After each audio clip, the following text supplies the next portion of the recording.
So your husband is texting another woman. Hello, I'm Andrew G. Marshall, and here's my video post of how to cope. Perhaps he claims that she's a work colleague, or it's a friend from the past, or maybe even one of your friends, but your antennae are going and you're saying this actually is a bit of a problem. Well, I've got 5 strategies to help you cope and sort this out. Now, our goal is to get your husband to understand for himself that something is wrong, rather than you laying down the law. So let's look at the first of my 5 useful strategies. The first one is to actually listen to him. I know you've got a lot that you want to say, but it's terribly important to get inside his mind, so you can understand his thought processes, because until you know where he's coming from, how can you possibly challenge all of that? What I find over and over again is that people don't spend enough time listening. How I explain it is you need to explore and understand before you move to action. Most people think, oh, a third of the time in exploring, a third of the time in understanding, and a third of the time in action. But no, I want you to spend 95% of the time listening, asking more questions, nodding your head.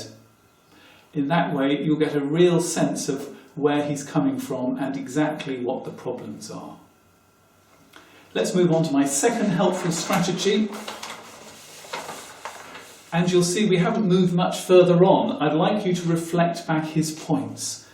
Don't worry, you'll get a chance to respond to him in a moment, but let's talk about reflecting back his points. So you actually say things like, so she sends an X on the end of her emails to everybody. You're repeating back his main points. No editorialising or commenting or asking any deep questions at this point. You're just making certain he thinks that you've heard him, because that is terribly important.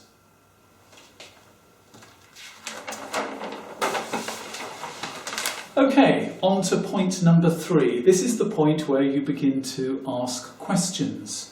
Now, these should be open-ended questions. What do I mean by open-ended questions? Well, perhaps it's easier to explain a closed question. These start with these you can only answer yes or no to. So, for example, don't you agree it's wrong to text another woman? Well, I think he can guess what answer you want, but actually you're trying to get him to think. So an open-ended question would be, what impact do you think this is having on our marriage? Why don't you send texts to me? So instead of actually trying to persuade him that what he's doing is wrong, you're actually asking him questions, hopefully ones that will make him reflect on what he's doing and possibly come to some conclusions for himself. Let's move on to the 4th part. And hurrah, you're going to get a chance to express your opinions now. I'd rather you could talk about how you feel rather than trying to shame him, because if you shame him, he will get defensive, he'll start to attack you, and the whole thing will go underground and it's going to be really rather nasty and hard to sort out. So how could you express your concerns? Well, I'd like you to talk about your feelings, because you're the expert on those. So I feel upset, shut out, worried. Open up and talk about your feelings. And I'd like you to explain why. So I feel upset because you don't send me very many texts would be a very good example.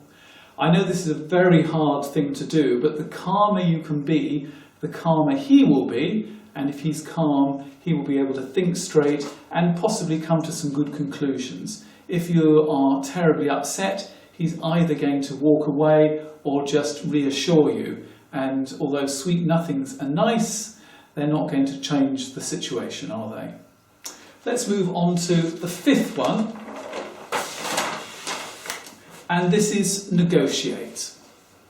Now, you remember I was talking about how you need to explore and understand before you move to action. And what is terribly important is that you don't go into your negotiation with your own preferred answer.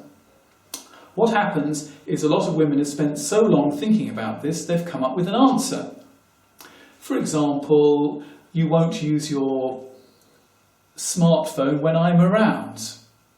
Now the problem is, if you go in with an idea, is you, instead of listening, you try and sell your idea.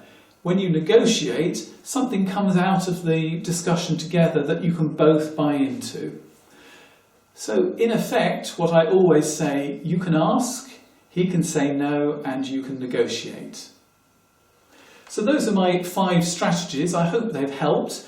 I know you might be thinking, well, actually, we've got further than this. It's not an innocent kind of texting. I think they're heading towards an affair. Well, you will need, obviously, more complex strategies for that. I have actually written a whole book on this subject, which I think you'll find helpful. It's called My Husband Doesn't Love Me and He's Texting Someone Else. In the first part of the book, I cover My Husband Doesn't Love Me, why he's actually become so detached from you that the other person has become so important in his life. The second half of the book is the strategies on what to do and how to deal with everything from a spark of interest through to the so-called love of his life. Don't despair, there are lots of positive things you can do, and I hope that my 5 strategies have helped. You can find much more on my website, www.andrewgmarshall.com. Good luck.